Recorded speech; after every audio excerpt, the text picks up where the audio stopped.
di situ banyak sudut pandang masyarakat. Betul. Nah, menurut kamu gimana pengaruh media sosial terhadap wacana soal LGBT ini?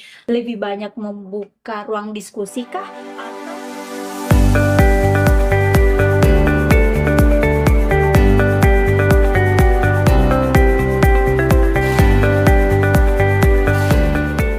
Bismillahirrahmanirrahim. Assalamualaikum warahmatullahi wabarakatuh. Halo teman-teman, selamat datang di ngobrol santai kita hari ini di podcast Koronis, Komunikasi Romantis dan Humanis. Kali ini kita akan membahas sedikit perbincangan yang lagi viral nih di media sosial maupun di dunia nyata. Nah, isunya ini tentang LGBT, tapi di podcast kali ini kita akan kaji lebih dalam bagaimana sudut pandang dari studi komunikasinya. Nah, terlebih dahulu, perkenalkan saya Nur Fadila J yang akan memandu jalannya podcast hari ini. Dan saya tidak sendiri, saya ditemani oleh salah satu narasumber yang akan sedikit juga memaparkan tentang penelitiannya yang kebetulan terkait dengan isu tersebut. Terlebih dahulu kita akan perkenalan dulu nih. Halo teman-teman penonton channel Koronis, perkenalkan saya Sakina Munawara Alni SIKOM. Nah, hari ini saya akan sedikit sharing terkait penelitian saya yang membahas isu LGBT pada serial animasi anak-anak. Mungkin akrab dipanggil siapa nih? Sakina atau Munawara? Saya biasanya dipanggil Sakina atau Kina. Sakina atau Kina. Mungkin Sakina bisa menjelaskan sedikit nih bagaimana gambaran di hasil penelitiannya ini supaya teman-teman penonton bisa tahu wah sebagaimana menariknya penelitian ini. Baik, di sini saya akan jelaskan sedikit secara sederhana. Penelitian ini membahas tentang bagaimana representasi LGBT terkhusus gay dalam serial animasi anak, yaitu CoComelon Land. Nah, CoComelon Land sendiri merupakan tayangan serial animasi anak-anak yang populer yang rilis sejak pandemi COVID-19 hingga saat ini. Nah, namun di seri CoComelon Land ini diselipkan isu terkait LGBT yang akan kita bahas pada hari ini, seperti itu. Baik, saya akan bertanya sedikit nih. Apa sih sebenarnya hubungan antara isu LGBT ini dengan studi komunikasi? Kenapa menurut kamu ini sangat relevan untuk kamu teliti? Jadi baik, isu antara representasi mengenai LGBT ini dengan studi komunikasi berkaitan erat karena menjelaskan bagaimana bentuk representasi LGBT dalam media serta bagaimana komunitas LGBT ini mencari identitasnya melalui komunikasi serta pesan-pesan yang dipaparkan juga tentunya akan mempengaruhi opini publik, seperti itu. Oh, berarti memang komunikasi ini punya peran besar dalam membentuk persepsi tentang isu LGBT ini, Iya. Nah, kalau dari penelitian kamu nih, representasi LGBT di media itu jadi fokus utamanya atau fokus pentingnya. Kenapa representasi ini perlu banget untuk diperhatikan dalam studi komunikasi? Apa pengaruhnya untuk penonton atau masyarakat? Ya, jadi secara sederhananya seperti ini. Ketika kita menonton suatu tontonan yang kita temukan di media sosial ataupun di media pemberitaan lainnya, di sini kan kita bisa berada pada pihak yang pro dan kontra. Nah, sesuai dengan apa yang dijabarkan atau dipaparkan oleh media, seperti itu. Dan tentunya pasti kita akan memberikan argumen sendiri. Oh, berarti cara media menampilkan isu ini ternyata bisa membentuk opini publik di satu sisi positif dan satu sisi negatifnya nih. Oh, tergantung bagaimana media itu menampilkan ke kita atau khalayak.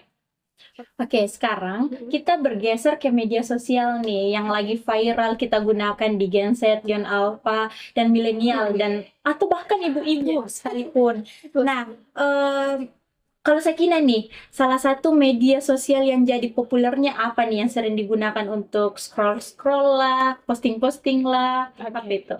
Jadi kalau saya pribadi sebagai user TikTok, Instagram, sama Twitter atau yang saat ini disebut dengan X. Iya, kemarin juga saya sempat baca berita di X tentang LGBT ini. Nah, di LGBT ini tentang isu salah satu seleb yang dari luar negeri dan dalam negeri sekalipun itu membahas tentang gay. Nah, di situ banyak sudut pandang masyarakat. Betul sekali. Nah, menurut kamu gimana pengaruh media sosial terhadap wacana soal LGBT ini? Lebih banyak membuka ruang diskusi kah? Atau malah lebih banyak menimbulkan aura-aura panas perdebatan? Oke, pertanyaan sangat menarik dari host hari ini. Jadi langsung saya jawab saja. Media sosial ini memungkinkan komunitas LGBT beserta pendukungnya memberikan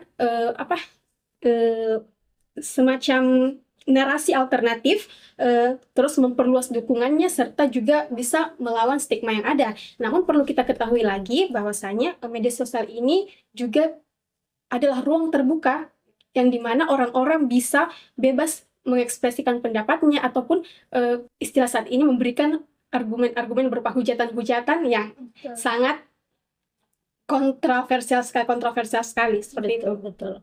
Oh, berarti media sosial di sini bisa jadi pedang bermata dua ya. Betul. Yang satu bisa jadi edukasi dan yang satunya itu bisa menimbulkan polarisasi.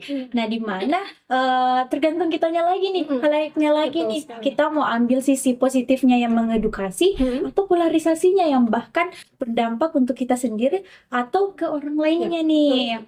Oke.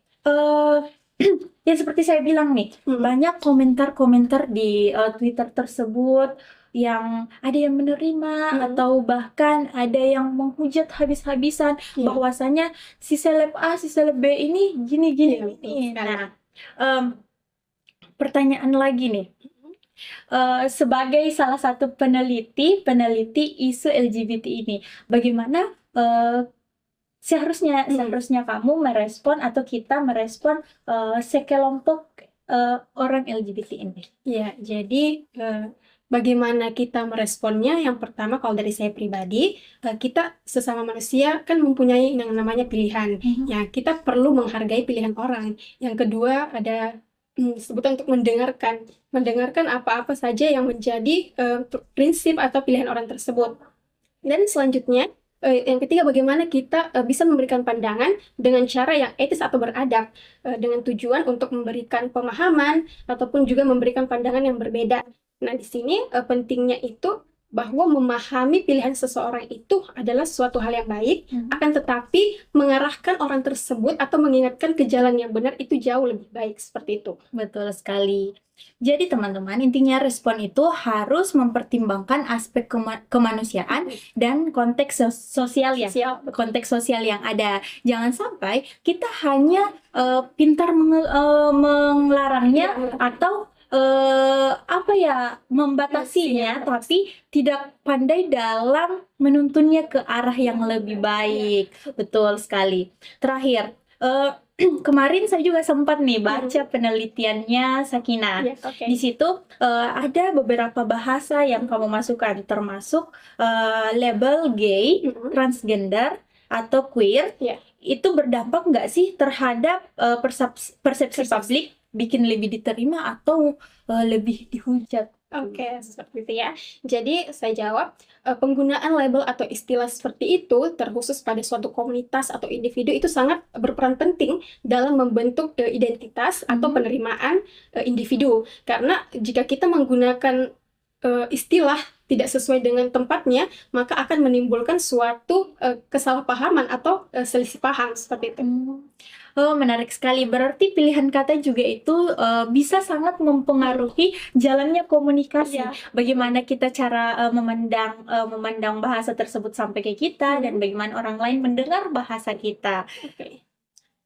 Oke. Wah, terima kasih banget untuk Sakina Munawarah Alni SIKOM yang telah berbagi pengetahuan kepada kita dan berbagi sedikit penelitiannya yang sangat menarik ini nih.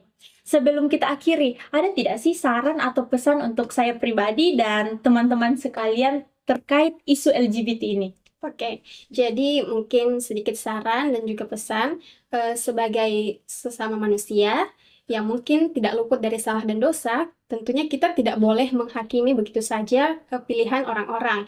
Nah, mungkin saja di balik pilihan mereka tadi yang ikut terlibat atau tergabung dalam komunitas LGBT, mereka juga mempunyai suatu alasan tersendiri kenapa mereka bisa ada di posisi seperti itu. Nah, dari situ kita pentingnya komunikasi, mendengarkan dan juga memahami orang lain. Demikian yang bisa saya sampaikan seperti itu. Betul sekali. Terhadap pilihan orang lain bukan berarti bukan berarti tidak menjadi tanggung jawab kita. Kita sebagai manusia sosial, masyarakat sosial juga harus saling mengingatkan lewat komunikasi yang baik. Nah, oke, terima kasih sekali lagi buat Sakina dan juga teman-teman yang sudah ikut ngobrol hari ini di podcast Kronis. Saya Nur Fadila JSIKOM pamit undur diri. Semoga apa yang kami sampaikan berdua dapat bermanfaat dan sampai ketemu di podcast selanjutnya. Assalamualaikum warahmatullahi wabarakatuh.